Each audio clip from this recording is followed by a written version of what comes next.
Hey guys, Aaron here from Golf Custom.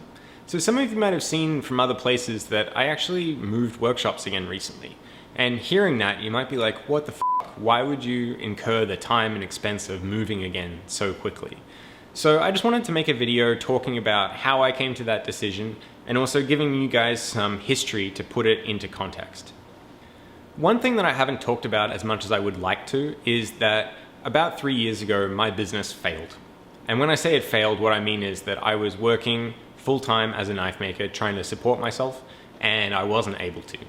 And the main reason for that was because my process was too inconsistent and unreliable to allow me to make the number of knives that I needed to each month in order to pay my rent and cover my living expenses and so on. So I was going out backwards. And by the end of that period of time, I was working an incredible number of hours trying to make things right, and I was also in a substantial amount of debt. Things just weren't getting better. So I realized that this needed to be written as a failure, and I needed to work out how to buy myself more time in order to fix things and in order to pay down my debt, to be honest. One thing that you may not know is that I've actually worked in quite a number of startup companies in the past, and one of the most important lessons that I took away from that was that success doesn't happen without failure. There's no one that really just like has one idea and they execute on it and it's instantly a success and that's it. If there are people like that, they are very much the exception, not the rule. So a motto that I took away from my startup days is fail forward fast. And this is just the idea that you have to be willing to admit failure and allow it to drive you onto the next thing. And you have to be willing to do that quickly because you have to try a lot of iterations in order to find the thing that works. And if you just sit there and dig your heels in and, bail water out of the bottom of the ship, you're going to go down. You're going to sink with the ship. What you want to do instead is what Johnny Depp does in Pirates of the Caribbean, where he steps off the sinking ship onto the dock and just walks away. You need to commit to your idea and vision enough that you're at some level of risk because you need to actually give it a real try. But if it's not working, you need to be willing to walk away and try the next thing. So that's what I did. I didn't want to walk away from my business because I love knife making. I love what I do. But the way that I was doing it was not working. So I went and got a full-time day job, and I used that to buy myself the time that I needed to pay down my debt and also to try and work on improving my process. And that was obviously a really stressful time as well because I was working a lot. I was working, making knives evenings and weekends while working, a regular job during the day. But I was able to find a better way. And that better way was hard milling. So for those of you that aren't familiar, hard milling is the process of CNC machining metal after it's been fully hardened, after it's already been heat treated. And the reason that was important for me is because it suddenly allowed me to buy large amounts of steel from my steel supplier, cut them up into rectangles, and then send them out for a really high quality vacuum heat treatment at a reasonable cost. And then once I got the steel back, I could machine it. And then once it was machined, I could go straight into hand sanding, I could go straight to coating and assembly. And it drastically shortened the lead time of my process and also allowed me to iterate on the machining process much more quickly because I could just machine one knife and then do a test assembly and see how it all worked. Whereas before, when I was machining soft steel, in order to make vacuum heat treatment financially viable, I had to machine a lot of blades and hand finish them and then send them all off. And if there was something wrong with them that I hadn't picked up on, then I wouldn't find out until I got that whole batch back, and then they would all be written off as a loss. And that happened more than once, So buying myself that extra flexibility and the ability to iterate quickly on my design and on my process was a really big step forward. It was a huge, huge improvement.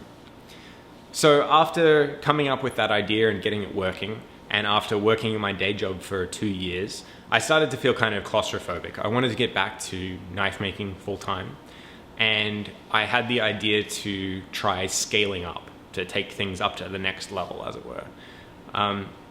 And the main idea behind this was to give myself more time to work on the process and to work on refining the design of the knife, and also to work on new designs.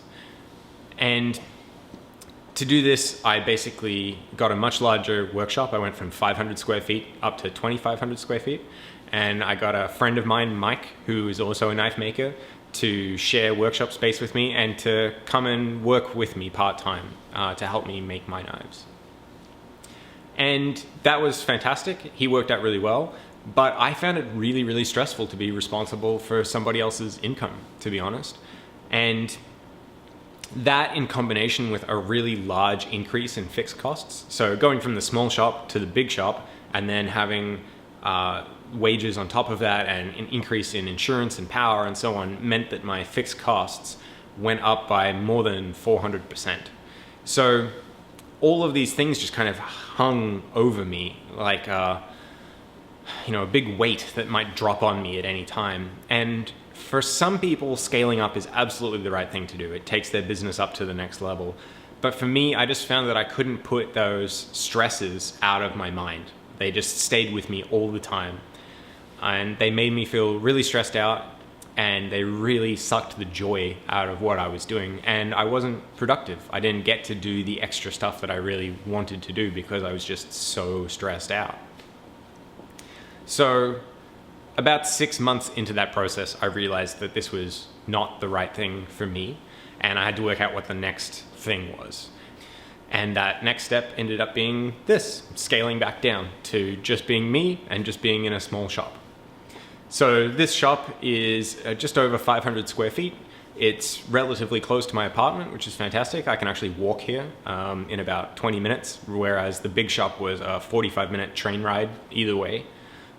So much less time wasted in commute, and the commute is much more pleasant. I get to walk through a park on the way to work. So I think it's been a really positive change in a lot of ways. And one of the biggest improvements has honestly been just the reduction in fixed costs.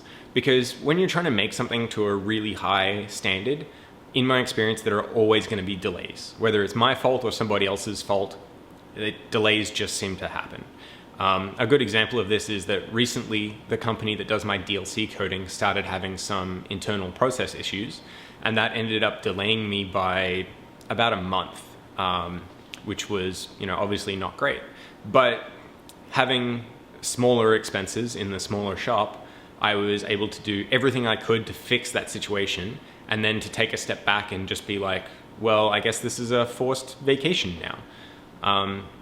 Whereas in the larger shop, that would have been a really, really stressful time, because I would have had all of these massive expenses that I have to cover regardless, and no ability to bring in money to help cover them. So that actually ended up being kind of a nice time. Like, it was some of the first time off that I had in quite a few years. So it's been a really big change, and I think a change for the positive, to be in the smaller space and to go back to just being me.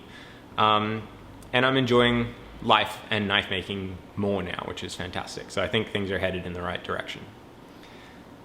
I think a big part of the reason why I wanted to talk about this is just because in this age of social media where everybody wants to present as being happy and successful, people aren't willing to talk about hardship and failure as much as they could be. And it's something that we all experience. We all have these really difficult times that we have to work through. So I just wanted to share this because there are lots of other people out there that have small businesses or that are thinking about starting small businesses. And it can feel really lonely to feel like you're the only one that's having trouble and failing. But we all go through this stuff. So, I just wanted to share my experiences with you guys. And speaking of that, it's been amazing to get to share my journey up until this point with all of you. I really, really appreciate that process, and I really appreciate all of you coming along for the ride with me. I'm looking forward to what comes next. It always feels like I'm at the beginning of a new journey, to be honest. And I also want to say a huge thank you to my customers who have been really patient and supporting and understanding through all of this. I wouldn't be where I am now without everyone's help and support, so I really, really appreciate that. I can't say how much I appreciate that. It's been amazing. So I hope this video was helpful. I hope you guys have a better understanding of where I'm at and how I got here. And I'm looking forward to speaking to you all again soon.